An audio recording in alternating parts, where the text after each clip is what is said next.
Question है, निम्नलिखित में कौन समाजीकरण के गौण वाहक है। समाजीकरण से भी आपके परीक्षाओं में 2 नंबर पूछे जाते हैं और पहला पूछा जाता है, या तो पूछा जाएगा समाजीकरण का प्रथम का हमारा कारक या द्वितीय, यहीं से प्रश्न और 2 नंबर का पूछा जाता है। फर्स्ट क्या पूछेगा, समाजीकरण का प्रथम कारक कौन होता है, या गौण वाहक। आप कॉपी में लिख लीजिए, गौण वाहक को सेकेंडरी यानी द्वितीय भी कहते हैं। क्या कहते हैं, सेकेंडरी या द्वितीय कहते हैं।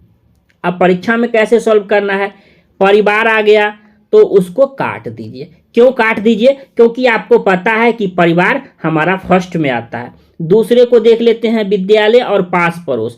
पास पड़ोस जो है ना, कभी प्रथम में भी आ जाता है और कभी द्वितीय में भी आ जाता है, तो छोड़ देते हैं इसे। अगले ऑप्शन को देखते हैं, विद्यालय और निकटतम परिवार के सदस्य। यहाँ अगर भी समझ में न आए तो किसकी बात कर रही है, ये भी तो परिवार के सदस्य की ही बात कर रही है। चलिए उसके बाद डी को देखते हैं, तो इसमें भी परिवार की बात हो रही है, तो ठीक, तो ये भी कट गया, ये भी। अब आपको कंफ्यूजन होगा, क्या विद्यालय और पास पड़ोस होगा या विद्यालय और निकटतम परिवार के सदस्य होगा। तो इसमें किसकी बात हो रही है, परिवार के सदस्य की, तो ये तो होगा नहीं।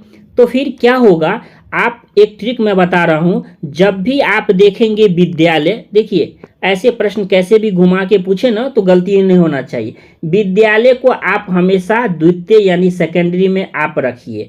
इसके साथ साथ अगर पास पड़ोस लगता है तो आप सेकेंडरी में जा सकते हैं, यानी जाएंगे।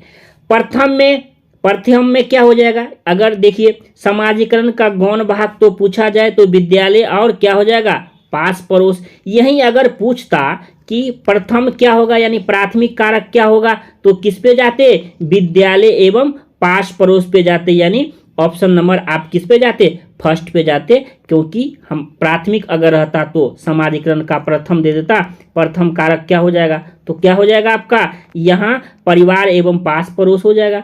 लेकिन आपसे पूछा है गौण वाहक, सीटेट में जो है ना शब्दों का खेल हो जाता है, कभी द्वितीय दे देगा, कभी गौण वाहक दे देगा, कभी सेकेंडरी दे देगा, तो ये सभी को याद रखना है। तो विद्यालय के साथ आप हमेशा याद रखिएगा, विद्यालय द्वितीय में होता है और परिवार हमारा प्राथमिक में होता है। तो आज के बाद ये गलती नहीं होगा।